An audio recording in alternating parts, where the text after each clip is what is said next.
leen tabb maanaam téeméer ak juróom fukk ak juróom ña nga xam ni itam ñoo fay teewal askan foofu saanu ko pencum ndaw réew ma suñu xool si liste nationale bi am na si 53 si ay sièges yi nga xam ni itam moom leen daal di attribué scrutin proportionnel bi le total des voix obtenues pour chaque parti est divisé par le quotient électoral et les sièges sont répartis proportionnellement en fonction des quotients. Les restes de voix sont ensuite attribués aux partis ayant le plus grand reste loolu itam c'est important daal si war a mën a bàyyi xel si nga xam ne que moo di départemental bi 97 ñoom ñu war a mën a am si wàllu député exactement chaque département dina am nombre de députés par rapport ak liste bu ni mel les Sénégalais de l'extérieur aussi nañ si am 15 sièges 15 yooyu nag mooy fekk si départemental bi di li nga xam ne que moo di 97 au total ñuy am 112 donc jëmale si nga xam ne que moo di département bi alors élection yi raw gàddu la suñuy xool département yi raw gàddu la waaye si national bi dañ koy li nga xam ne que moo di divisé par le quotient par rapport ak lim bi nga xam ne itam moo daal di voté donc élection yi suba enjeu yi bëri na li nga xam ne itam moom laskan daal di war a mën a xaal yi itam bëri na foofu la ñuy daal di commencé suñu waxtaan ak ki nga xam ne que moo di Moussa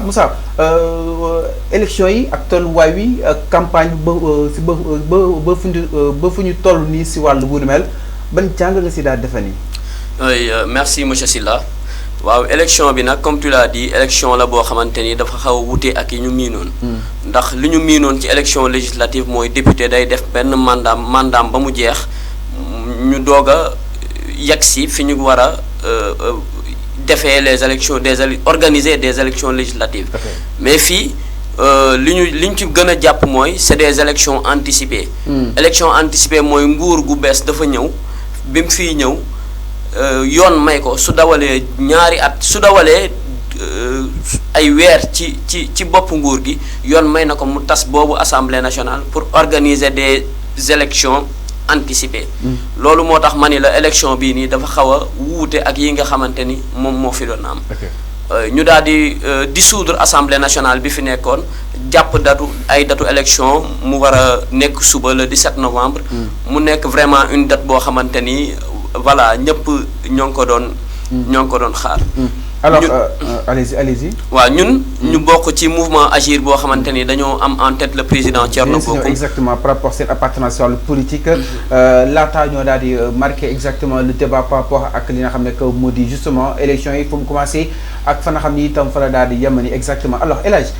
yow itam nga daal di fare si li nga xam ne que moo di coalition au pouvoir naka daal di jàngatee déroulement scrutin bi wala kon déroulement campagne bi ba tey jii on est à quelques heures du scrutin concrètement. Oui, merci monsieur Sylla. Moi je pense que le déroulement, si on constate d'une manière générale,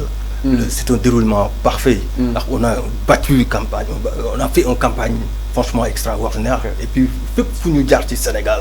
pratiquement les patriotes, les sympathisants, les Sénégalais sont venus massivement au sein de nos caravanes pour dire au président Ousmane Sonko, nous on est avec vous. Ce qu'on dit d'une manière générale, le PASTEF c'est le parti du peuple. Les Sénégalais, depuis les événements de mars 2021, il y a une bonne partie, moi je dis à hauteur de 80%, qui sont venus adhérer à ce parti. C'est pour cela que je dis le PASTEF c'est le parti du peuple. Et ce qu'on est en train de faire, on a un projet, moi je dis c'est un méga projet. C'est pour cela que le président Bassirou Diomaye Faye, son premier ministre, M. Ousmane Sonko, souhaite qu'on puisse avoir cette majorité, je ne vais pas dire écrasante, mais majorité positive. D'où on a besoin des députés nouveaux, d'où le style sera différent des autres. C'est important, exactement. Olof surtout, ñu tuddee ko si nga xam ne ku ma di waxtaan wi pour daal di war a mën a permettre suñu ay téléspectateurs daal di war a mën a comprendre li nga xam ne que moo di enjeu yi nga xam ni itam moo am solo mooy daal di xaar li nga xam ne que moo di élection yi donc mi ngi noonu mais campagne bi aussi li si gënoon fës bokk na si nga xam ne que moo di violence bi. Surtout yéen waa Sàmm Sa Kàddu tous les jours yéen ñëw exactement au banc des accusés li xew aussi foofu si waanu ko Mbacké on s'en désole et tant d'autres comment est-ce que vous avez vécu cela? Oui, très bien monsieur Sylla. On dit souvent que situation bu inédite boo gis dis-toi qu'il y a un acte inédit qui a été posé. Je pense que lu mel ni violence su amee. doo soo ñëwee bëgg koo régler wala nga ñëw bëgg koo juger rek. dafa am ci loo war a commencer. mooy lu wolof naan cëslaay mooy la base. dafa am benn candidat que je vais citer nommément que moo nekk seen tête de liste départementale à Dakar Abass Fall moom moo njëkk tey mën naa ni tey maanaam moom moo sooxe li nga xamante ni moom mooy violence bi. may rappeler foofu nag que ni la violence ce n'est pas que il y a pas que la violence physique il y a ce qu'on appelle également la violence verbale moom mu njëkk a taxaw fii ci Dakar def appel daal di ne ku ñëw ku am gànnaay na nga ko indi ku indi paaka am jaasi daal di koy wax te je me dis que ni loolu bi mu ko waxee rek à l'est fi mu ko waxee waru fa woon a jóge te procureur autosaisir wul. mais dañ ko attaqué moo waral mu réagir nu mel. non mais même quelque c'est-à-dire que nous condamnons la violence sur toutes ses formes. C'est-à-dire que même su fekkee dañu ko attaqué suñu ko attaqué ci ay wax bu mu jël ay gànnaay bu mu utiliser ay gànnaay bëgg a def riposte wala muy utiliser ay mots yu dépassé bëgg a def riposte moom mu def loolu muy mel ni que dafa woote ñu wuyu si ko bi mu waxee loolu ci lendemain bi ñu fekk kër jàmbur siège yu jàmbur daat koy saccagé daat koy taal boobu ba tey le maire Khalifa Sall moom moo nekkoon responsable siège boobu déggoon ko mu ne dès demain dina porter plainte mais boobu ba tey dégguñu ci suivi. Sonko nee na am na ay arrestation yi nga xam ni itam am na si. non xam nga non monsieur si non c'est-à-dire que Ousmane Sonko yow mii di wax xam nga ni ay waxam jarul dóor sa doom boobu ba tey dégguñu suivi te fi mu jugee dafa leer ndax les gars de taxawu ci jëm boppam ñoom ñi nga xamante ni ñoom jëm jébbal seen plainte ñoom ñoo ni amuñu benn retour ñu jigaat foofu ñoom la caravane de Pastef demaat Foundiougne Foundiougne ñi ngi fa fekk le nom de la dame fàtte naa ko ñoom waa takku wàllu ñoom ñi ngi toog di def seen débat di def seen sitting di waxtaan pour seen campagne ñoom ñu def seen caravane jóge fële dem attaqué ñooñu mais koo attaqué mu riposté c'est-à-dire que bu ñuy wax ne violence dafa am bu ñu xool rek ñi nga xam ni ñoo fayu nañuy xool d'abord fan la coow li jóge tey ay nit bu ñu toogee yow nga romb ak sa caravane attaqué leen vraiment ñu riposté ba ñu ne am na benn loxo leader boo xamante ni vraiment li mu doon def du cëram ba li ko ci fekk ko fa ñu ne loxoom daf ci damm loolu yàlla mooy àtte foofu ne tooñ du gàllaaj ñu jigaat foofu dem Tamba li xew Tamba nag xam ngeen ko tout d'abord may rendre un vibrant hommage au président Bougane Gueye Dany ndax may porox ndollu foofu rek di wax ni président Bougane Gueye Dany li mu nekk di def nii vraiment lu metti la ndax moom c'est un chef d'entreprise la vraiment am na ñu ko ëpp xaalis ci réew mi te defuñu social bu muy def ñoom ñu toog daal di lancer seen campagne ñu lancer seen coalition ci lendemain bi du ne ay la yëwan am na population yoo xamante ni suñu ay nawle gor yu nekk fii yoo xamante ni dañoo yelloo ndimbal nañu dajale as tuut li ñu am bu ñu xëyee ñu àndandoo dem yóbbul leen ko dimbali leen ko monsieur Sylla ça aurait été un État normal dirigé par des républicains des personnes normales vraiment Bougane Gueye Dany bu jugee ne day dimbale askanu Sénégal bi nga xam ne ñi nekk ci nguur gi tey ñoo ko waroon def vraiment man dañ koo waroon a escorter dañ koo waroon a gunge dañ koo waroon a ñaanal mais muy dem ñu kale ko ci yoon bi illégalement xam ngeen li ci topp jël ko tëj ko kaso ay naataangoom yi nga xamante ni ñoom la nekkandooloon fii dem di ko jàppale di ko prêter main forte vraiment di ko soulager ci situation yi mu nekkoon Barthélémy Dias dem en tant que maire de la capitale nga xam ni maire capitale dafa am solo ba bu fekkoon Paris la tey président de la République bu prêter serment su wàccee rek ki muy njëkk a waxal mooy le maire de Paris fii nii le maire de la capitale dem nekk dans les locaux tribunal bu grande instance bu Tambacounda nga xam ni tribunal ñun ñëpp min nañ ko ndax en dehors de dañ daan dem di seetaani procès mais ku am këyit yi da nga daan dem di ko wuti tribunal boo demee da am na ay banc yu ñu fa teg da ngay dem di toog mu dem toog en tant que maire de la capitale ñu fekk ko fa. 2 agents fekk ko fa ne ko dañoo jot ay instructions comme quoi que na nga génn ci biti mu ne leen mais man lan moo tax may génn ñu ne ko non ay instructions la yu ñu jot mu ne ok mais man coow indiwuma fi politique indiwuma fi damaa ñëw pour jàppale sama benn naataango boo xam dañ ko fi téye ñu war ko juger moom moo tax ma ñëw fi te gis naa ci biti ñi ngi tëgg ay asiko ñi ngi def ay affaires yabal nañ ay nit te su ma génnee mën nañ ma cokkaas te su ma toogee fii yéen policiers yi dinaa leen yombal seen liggéey mais su ma génnee ci biir est-ce que di ngeen mën a garantir sama sécurité policiers yi ne ko d'accord moom mu génn ci biti gis ngeen ful bi ni mu demee woon noonu gars yi di ko tooñ di ko yuuxu di ko def ay affaires Barthélemy nag certes cautionné wuñu benn yoon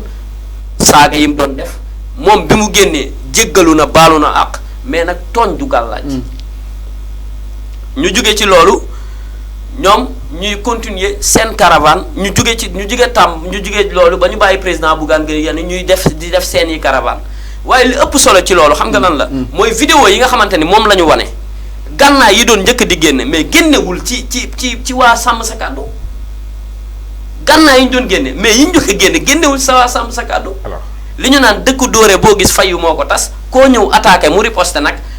duma la ba nga daw nga bëgg a taxaw di victimiser wu ñaan ñii dañoo yoroon gànnaay alors que yow gànnaay yi si ñëw la njëkk a génne mais loolu lu kenn mënta comprendre la. alors ñi si daaj ñëwaat exactement si nu mu gën a yaatoo si wàllu wu nu mel jëmale si ces violences électorales alors yéen itam El Hadj seen leader mi ngi accusé que ni moom la ñuy laal moom la ñuy songu ay nitam la ñuy convoqué naka nu ko daal di jàngatee concrètement. Oui, alors, moi, je pense que ce que le président Ousmane Sonko a dit, l'air là, par contre, ce qui s'est passé pour la caravane de Dakar, fini à Dakar avec M. Abass Fall, mais gis nañ waa taxawu ànd ak seeni nervi yor seeni gànnaay ñëw di def naka sudul noonu patriote yi loolu mais ñëpp a ko ñaawloo par contre te gis nañ ni sudul dara en politique dafa am loo xam ni il faut nga am ko une conscience boo xam ni da lay permettre nga mën a apaiser les tensions par contre mais lu ñu gisee taxaw ils sont tellement violents muy actuellement c'est le leader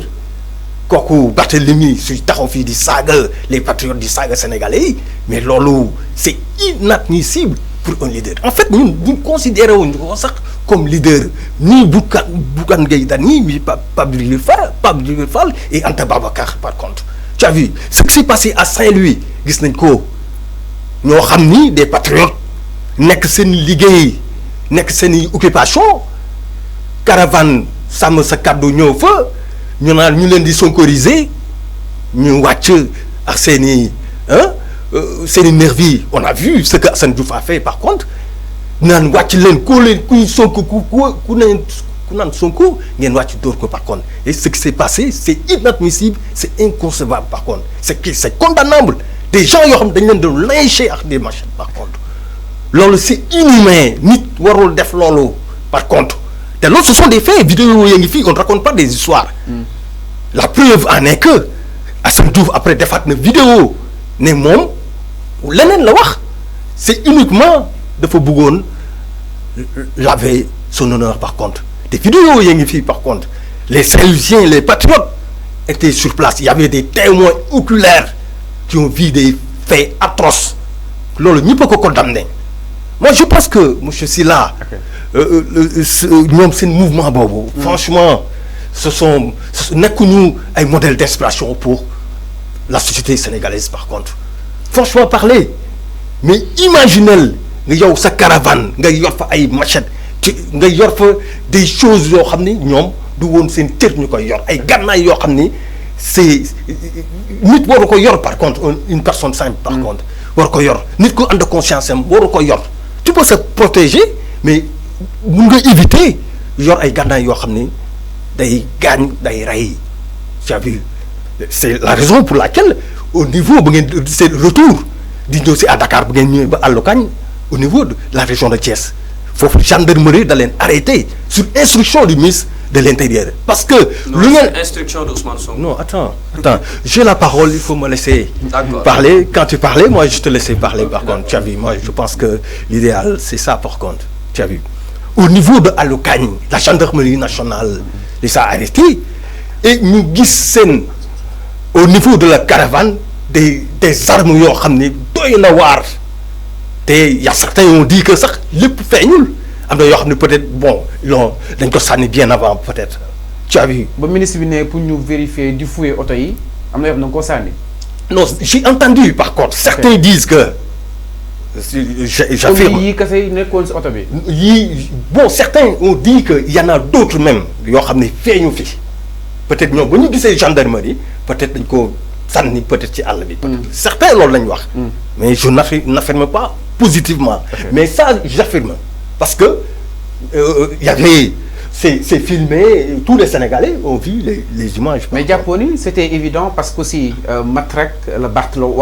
ak aussi yenn ay tolku yaa ngi noonu pour assurer leur sécurité parce que caravane la dem en tant que maire de Dakar est-ce que Japonais tam c'est évident pour un agent de sécurité yore ko. Non, je ne pense pas, monsieur Sylla. Li c'est que yi armes yi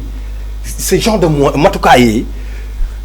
c'est l'armée, c'est la police ou bien la gendarmerie qui doit procéder cela par contre. Ñi ay nervis yoo xam ne dañuy yor ay gànnaay yoo xam ni une personne simple. Peu importe, mais on va utiliser. N'a pas utiliser, la preuve en est que la gendarmerie de l'ennemi arrêté par contre. Parce que mais la preuve en est que la personne au niveau de Saint-Louis, c'est insupportable même par contre. C'est pour cela que nous, gars de l'ennemi, moi les dirigeants tango khol. Quand ils parlent, même le cœur avec les Sénégalais. C'est pour eux, quand vous parlez avec le cœur, la raison ou bien l'esprit ferme la porte. Et moi je pense que c'est pas bon. Nous avons une stratégie, par contre, nous opposons, certes nous opposons, mais nous avons Ousmane Sonko, le parti passif, je réitère mes propos, c'est le parti du peuple. Faut donner Sénégal, c'est le parti passif. Il y a une caravane. On va voter massivement. La preuve en est que les dernières élections, ce qui s'est passé, on a eu à hauteur de 54%. Tu as vu. Et moi, je pense que Yagatoul Soubele, s'il plaît à Dieu, on aura un score formidable par contre. C'est clair, exactement. Mi ngi noonu lu daal di ñeel li nga xam ne que moo di campagne bi daa si ñëwaat ces temps forts mu daal di marqué loolu par cette violence électorale ku si nekk ak yaa ngi essayé pour daal di dédouaner sa bopp jëmale si wàllu wu ni mel alors